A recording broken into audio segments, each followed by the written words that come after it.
No âmbito da reforma tributária, o governo está querendo taxar fundos imobiliários e fiagros, e isso impacta diretamente nos seus investimentos. Então hoje aqui no Soco Matinal a gente já começa com essa notícia impactante aí para vocês, né, para você começar o seu dia com essas notícias todas compiladinhas para você começar o dia sabendo mais sobre geopolítica, macroeconomia e mercado financeiro, conseguindo sentar com as pessoas à sua volta e parecer mais inteligente ainda do que você já é. Ao meu lado aqui, ele, José Jagger, nosso querido gaúcho da Shopee. Com certeza, muita notícia legal hoje, muitas falas polêmicas aí, internacionais e nacionais também, ou só internacionais, agora não tô lembrado, mas assim, espetacular o que a gente tinha pra falar hoje aqui no programa. E ao meu lado também, nosso amigo da comunidade, ele, Guilherme Godoy. Bom dia, gente. É um prazer estar aqui novamente falando com os senhores. Hoje a gente tem uma notícia, na verdade, mais esvaziadas aqui, né? Principalmente ali a gente vai olhar as falinhas do nosso querido presidente que está aí ajudando a quem está comprado em dólar ficar cada vez mais rico, né? Você me dá aspas? Claro. Então beleza. Olha, o dólar fecha em 5,65, maior patamar em 2 anos e meio, né? Após falas de Lula contra o Banco Central. Parece até um déjà vu. Semana passada ele falou bastante contra o Banco Central e hoje a gente amanhece com mais falas do presidente Lula. Então, abre aspas, Lula declarou que o próximo presidente do Banco Central olhará para o Brasil, agora abre aspas, do jeito que ele é e não do jeito que o sistema financeiro fala, né? Então, existe um sistema financeiro que fala contra do jeito que o Banco Central tem que ser. E além disso, ele soltou outra aspas que é: eu estou há 2 anos como presidente do Banco Central do Bolsonaro. Não é correto isso. Tá indignado aí com essa decisão. Não gostaram que... Sou contra. Sou contra a independência do Banco Central, né? E a gente vai falar um pouco também aqui sobre essa independência do Banco Central, o que isso impacta, como que foi essa mudança e o quanto que isso faz com que o presidente do Brasil, né, seja o Lula, seja o próximo presidente, ele não consiga mover tanto a economia com alta e baixa de Selic na canetada, né? Então a gente vai explicar um pouco para você essa mudança que ocorreu no governo Bolsonaro e que agora no governo Lula surtiu efeito, e o primeiro efeito que o Lula fez foi não gostar.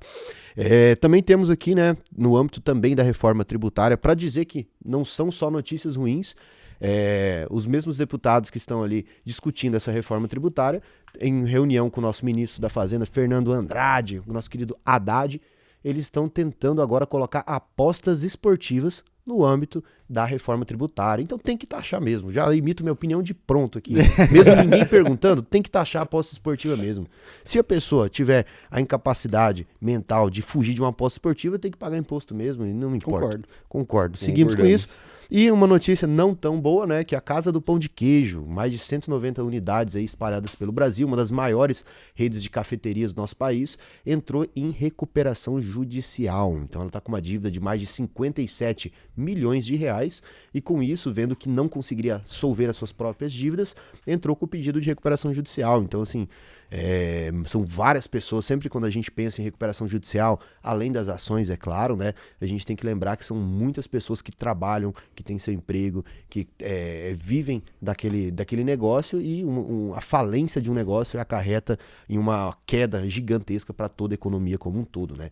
Então, começando aqui, porque esse é um programa de tradição, né? A gente começa sempre pelos índices. E hoje não tem Douglinhas, não tem Malheiros, mas tem o nosso economista vegano, que é o Godoy. E o Godoy vai tentar falar aqui em 28 segundos todos os índices, porque já estão aqui na descrição, tanto do YouTube quanto do Spotify. Ó, a gente também tá no Spotify, eu descobri tem pouco tempo. Mas a gente realmente sabia descobrir agora. Tá descobrindo agora. Então se você tá aí no Spotify, na descrição tem todos os índices aí, o Godoy vai começar a falar agora. Vamos lá. Então, ontem a gente viu ali que os Estados Unidos e aqui no Brasil a gente fechou tudo no âmbito positivo, né? Mas agora os índices futuros ali nos Estados Unidos, tanto para Dow Jones, S&P 500 e a Nasdaq, estão rondando ali próximo de 0,5, a média negativa, certo? Na Ásia e no Pacífico estão com resultados mistos. Se a gente for ver a China, tá praticamente no 0 a 0, o Japão 0,61 de alta e Hong Kong também 0,29. As outras duas bolsas principais que estão ali na Coreia do Sul e na Austrália estão caindo em torno de 0,9. Se a gente for olhar para a Europa, praticamente todas as bolsas estão rondando no negativo, tá? Um dos principais pontos com relação a isso a gente pode ver que o CPI, que é o índice de confiança do consumidor, ele veio abaixo das expectativas, isso indica aí um arrefecimento na demanda lá na Europa, tá? E isso pode fazer com que algumas empresas podem sofrer com os impactos dessa menor demanda ali, tá?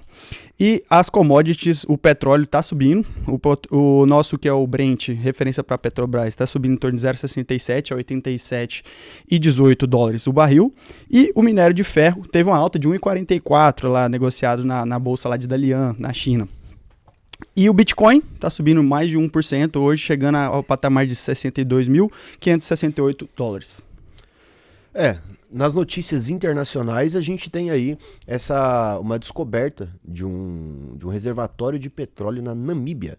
Então isso interessou muito a Petrobras como uma das maiores petroleiras do mundo e também outras petroleiras. Então a gente está observando literalmente uma corrida pelo ouro negro aí, que é o petróleo, atrás nesse novo campo offshore aí na Namíbia. Exatamente, Edson. Então a Galp, que para quem não sabe é um dos maiores players aí de energia elétrica que está em Portugal atualmente, tem suas operações predominantes lá, a empresa de lá, é uma junção de várias empresas que lá da Europa que se juntaram para fazer esse grupo aí gigante, que é o Galp, que agora descobriu mais de 10 bilhões de litros de petróleo lá na Namíbia, o que muitas empresas que a gente já conhece demonstraram muito interesse em pegar um pedacinho, uma fatia dessa participação aí nesse petróleo, ou seja, Petrobras, que é uma empresa brasileira, que a gente trouxe por conta disso a notícia, a Exxon e a Shell também, foram empresas que demonstraram interesse aí, e a Petrobras demonstrou interesse até 40% aí dos direitos de poder coletar esse petróleo lá na Namíbia. Então, algo que pode impactar diretamente na receita da Petrobras, tendo a coletagem desse petróleo aí a depender do custo que ela vai ter de retirada e também de quão boa é essa matéria-prima aí, quão bom é esse petróleo, quão puro ele é. Se tem petróleo, vai ter interesse dos Estados Unidos em querer levar sua democracia para algum país, né? Então, logo, a gente logo vai ver aí alguma empresa dos Estados Unidos, principalmente ali se a gente for ver a Exxon e a Shell, né? Deve vir ali correndo forte para esse petróleo. E é 10 bilhões, não é milhões. Também temos aqui, ele sempre tá aqui, né, cara? O nosso 1,5 metro de puro liberalismo o Edson econômico. ama o nosso Eu gosto do Milley. Eu acho ele um cara ousado, né? E hoje ele fala, né? Olha que engraçado, né? No Twitter, ele discutindo a invasão da Bolívia, ele solta uma fala chamando o nosso presidente Lula de perfeito dinossauro idiota. Então, assim, eu sei que é engraçado, a gente traz esse termo, um presidente ofendendo o outro, só que isso gera, por mais que a gente goste de algumas políticas que o Milei vem implementando e os resultados na Argentina, isso deixa uma instabilidade desnecessária, sabe? Desnecessária entre os dois grandes países aqui da América Latina, né? Que fazem parte do bloco Mercosul. A gente não precisa disso, então, assim, Milei... da mesma forma que a gente sempre busca aí, uma forma mais contenciosa aí de manter as relações, assim, de coração, não ofenda nosso presidente. Calma, cara. Calma, tipo, por favor. dá uma segurada. Dá uma segurada. Cara, Alguém tira o menino do Twitter. Aí não, Milei. Milei, eu gosto de você. Eu sempre falo aqui, mas aí não, pô. É o meu presidente. Não como meu, mas é do meu país, pô. Você não pode xingar o presidente do outro país de perfeito dinossauro idiota, cara. Aí não, pô. E isso que é o nosso principal parceiro econômico ainda. Mas se não fosse sabe, o principal. Parece briga de escola, Eu né? acho que assim, é uma linha muito tênue entre dois adolescentes de 12 anos e dois presidentes, né, de duas nações. A coisa muito...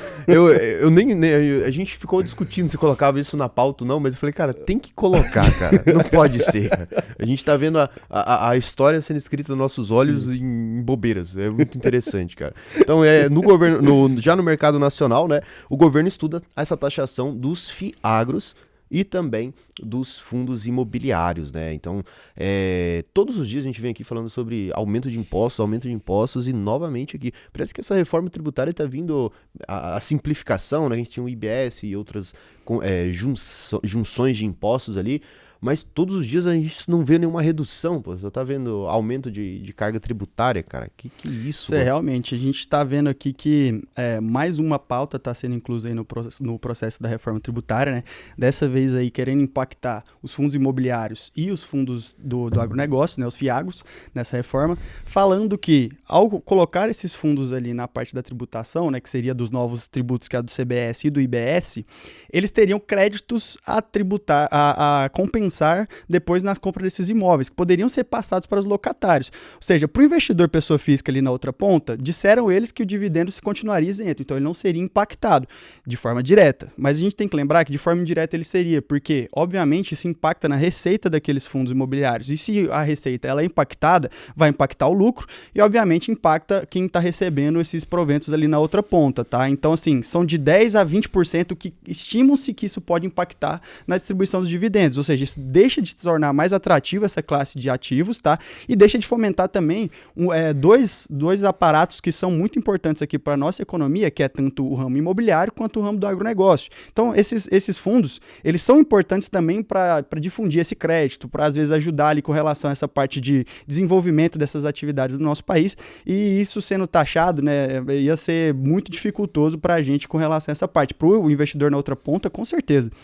Mas o nosso querido Reginaldo Lopes lá, que era um do representante do PT, que está levando essa pauta, disse que não tem nada a ver, que isso não vai passar, que isso aí não passa de ruídos aí que estão soltando na mídia, né? Vamos acompanhar. Assim esperamos. Sim.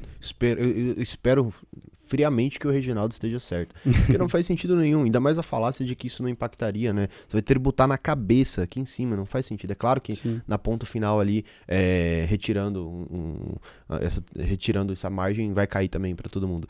E é engraçado porque quando a gente pensa em fundos imobiliários, a gente tá falando de rentismo, a gente tá falando de pessoas que vivem disso. Um fundo imobiliário, ele serve principalmente para captação e quando a gente diz um papel, ou seja um fundo imobiliário, ou seja um fundo agro, na ponta dessa transação, existe ali uma pessoa que está movendo o país, existe ali um shopping que está gerando emprego, que está ali tentando crescer, trabalhando em cima disso, e com isso faz essa captação de dinheiro. Então é literalmente um motor da economia, que é o empreendedorismo sendo prejudicado por falas que colocam os fundos imobiliários, o sistema financeiro, sempre termos muito genéricos para um inimigo em comum que não existe, né? Então, realmente não faz sentido nenhum, cara, porque assim, é uma coisa que o fomento da economia move, daqui uns dias vão começar a querer também taxar debênture incentivado. Nós estamos mortos também, né, cara? E assim, o nosso mercado, né, o nosso mercado financeiro é um mercado muito pequeno, cara. Parando para pensar no tamanho territorial do Brasil, na história que o Brasil tem,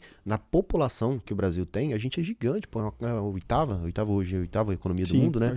Pô, nós somos gigantes, mas a gente tem empresas norte-americanas que o valor de mercado dela vale 3, 4 vezes mais que a nossa bolsa. Então, assim, a gente é pequeno, cara. A gente tem empresa que o valor de negociação diária, o volume diária, Nvidia é maior mesmo. Que 3, 4 empresas nossas gigantes aqui brasileiras. A Nvidia, o valor de negociação diário, ou seja, só o tradezinho diário já compra várias empresas nossas aqui. Então, assim, a nossa bolsa já é pequena. A gente já tem poucas pessoas confiando no país para investir. E quando as pessoas investem no Brasil, o dólar abaixa. Essa é a transação que todo mundo tem que entender.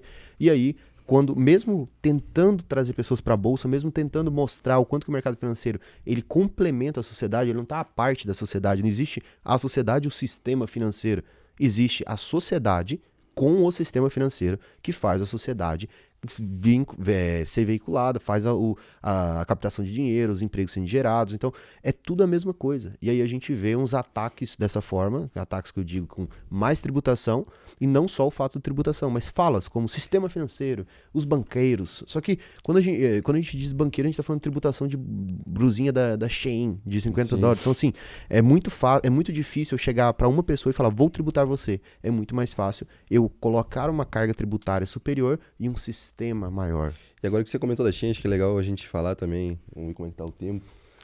Tá, já pra gente falar um pouquinho ainda. Sobre que quando foram taxar a Shein, muita gente falou aí na sua vídeo, pode ficar tranquilo, não vamos taxar a Shein, vamos taxar só os vendedores, né, só as lojas. Só que o povo não se liga que isso aí é terceirizado para o consumidor. Então, no final de tudo, se tu taxar lá o cara que tá vendendo o produto, isso vai estourar no teu, não tem o que fazer. Acho que a maior máxima para entender movimentos de taxação é todo imposto na cadeia de produção cai para o consumidor final. É sempre. Aumentou o imposto, seja no fornecedor, distribuidor, fabricante, vai cair.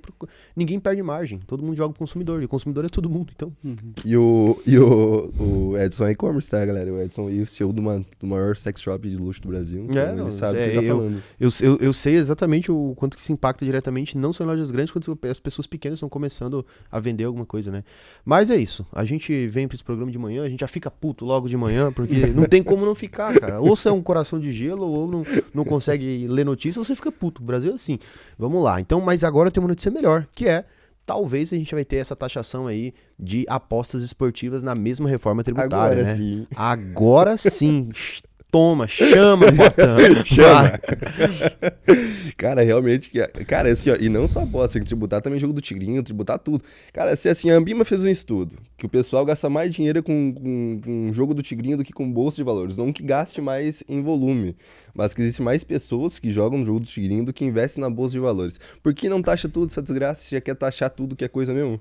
É justo. Então, cara, não faz sentido, velho. Taxa essa desgraça. Jogo do bicho, taxa. Todo mundo já jogou, taxa. Tem que taxar tudo. Eles estão tentando fazer isso, né? Já estão tentando passar ali essa parte de cassinos e outros jogos de azar aí para conseguir, se você consegue ter uma legalidade com relação a isso, você consegue ter uma regulação e com isso conseguir aumentar ali uma tributação, porque é algo que está já rodando aí na nossa economia sem ser tributado, o governo vai deixar isso passar à toa, né? Então, e essa parte aí das apostas também vem ali para tentar compensar um outro aparato, né, que é de diminuir ali o imposto para proteína animal, né, inclusive. Então, assim, eles querem aumentar aí essa parte dos impostos nos jogos de azar ali, nas apostas, enfim, para compensar uma redução de 60% na alíquota que seria da proteína animal, que viria ali do próprio CBS, né.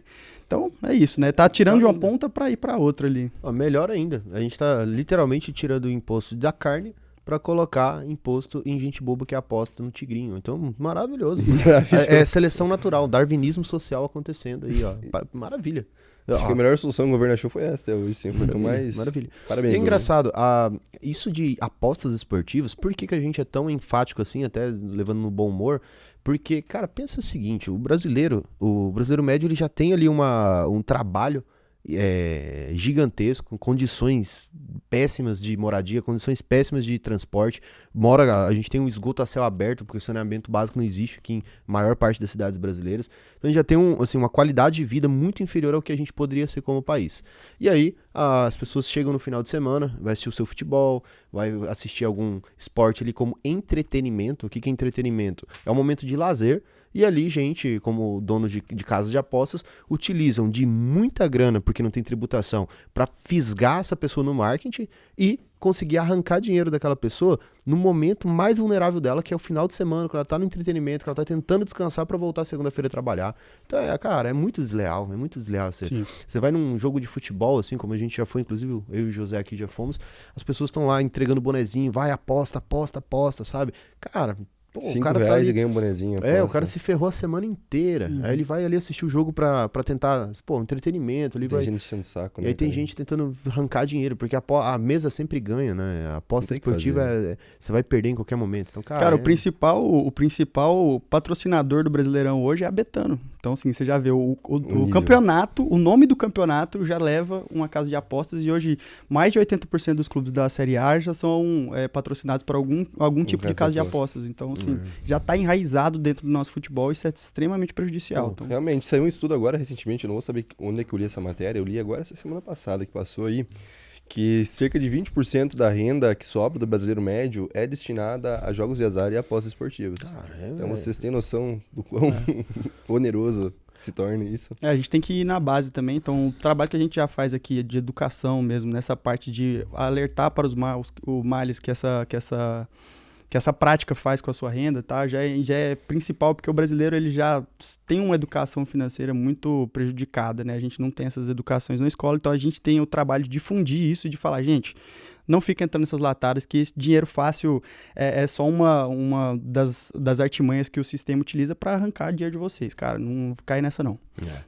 E agora, né, já que hoje só tinha... A gente tava lendo o roteiro e pensando assim, cara, só tem notícia pra deixar a gente puto. Sim. Pô, aniversário do Raul Sena hoje, terça-feira, dia 2. Hoje, assim, ontem a gente já tava comemorando, hoje a gente vai comemorar, um dia feliz. A gente abre as notícias e só tem notícia puto.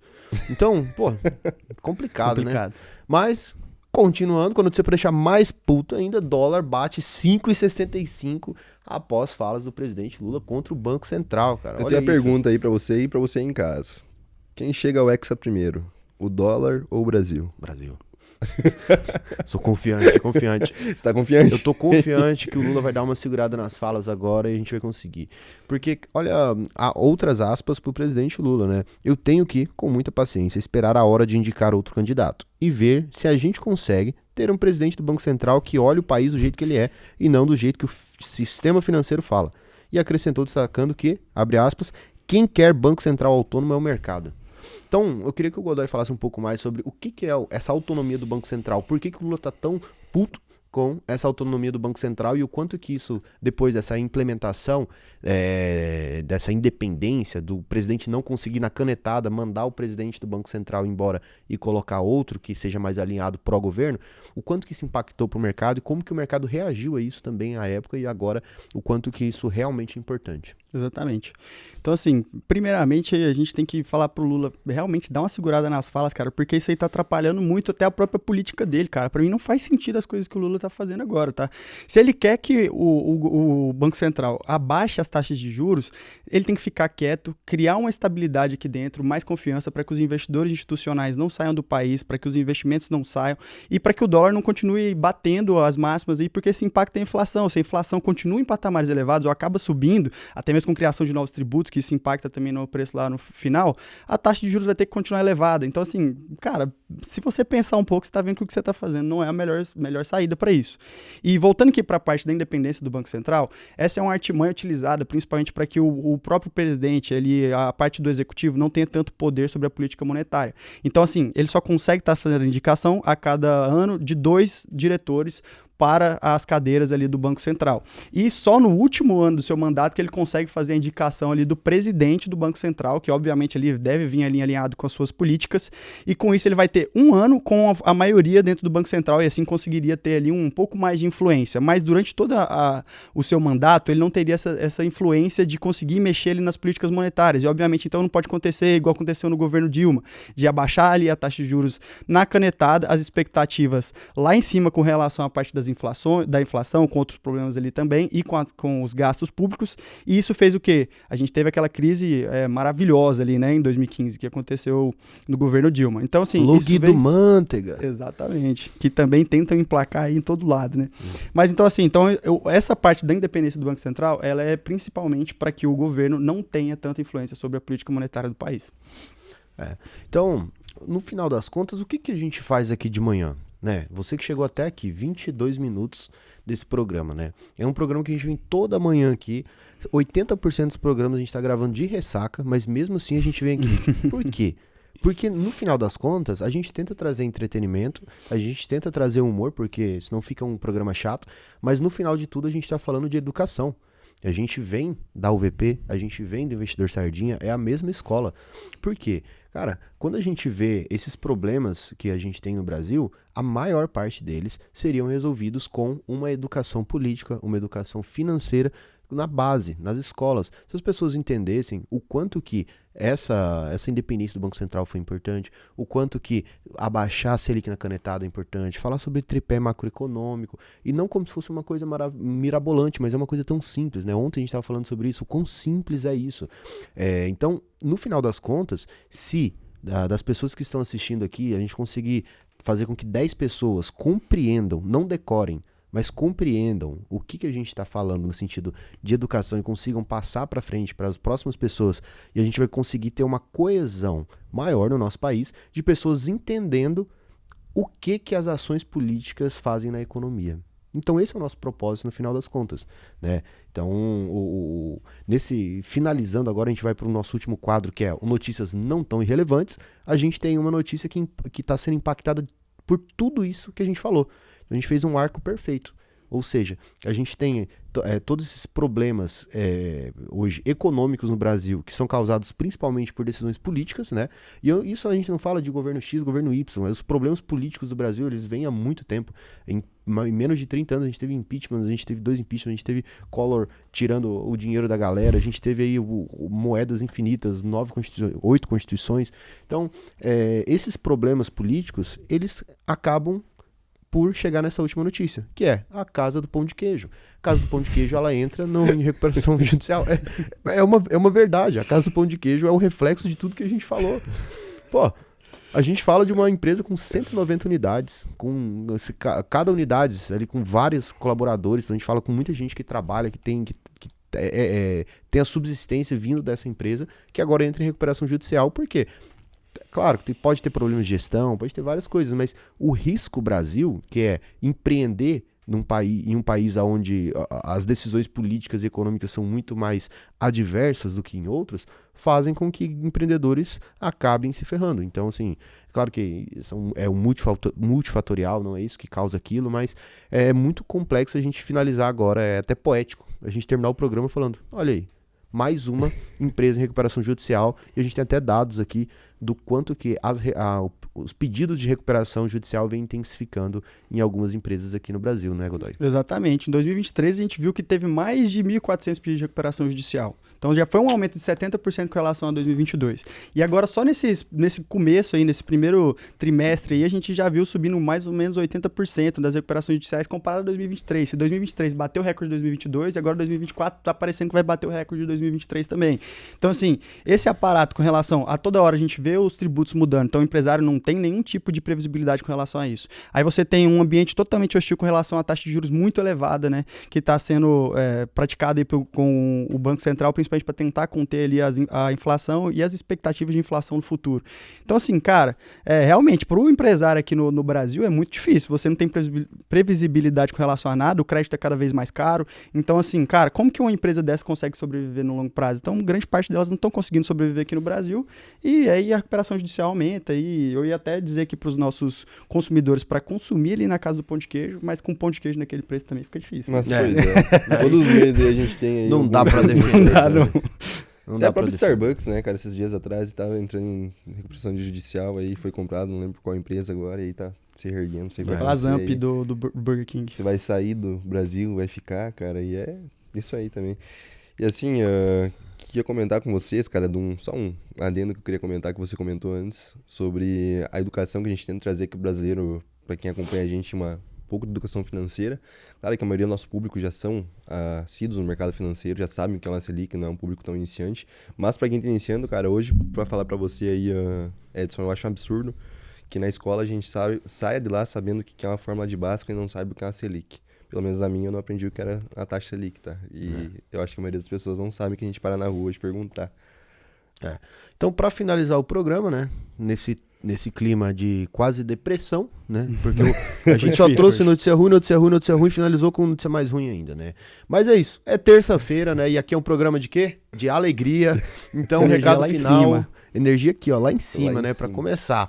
Então, vamos lá, recado final com quem? Com José. Vai lá, José Jagger. Coisa boa. Então, hoje, cara, não temos muito o que falar, só que é o aniversário do grandíssimo Raul Sena e nós já estamos saindo aqui para iniciar as comemorações, porque hoje que horas são agora, Godoy? São exatamente 10h15. 10h15, quem fez. Então, até mais, galera. Tudo de bom. Vamos lá início aos trabalhos aí. Chama, Pota.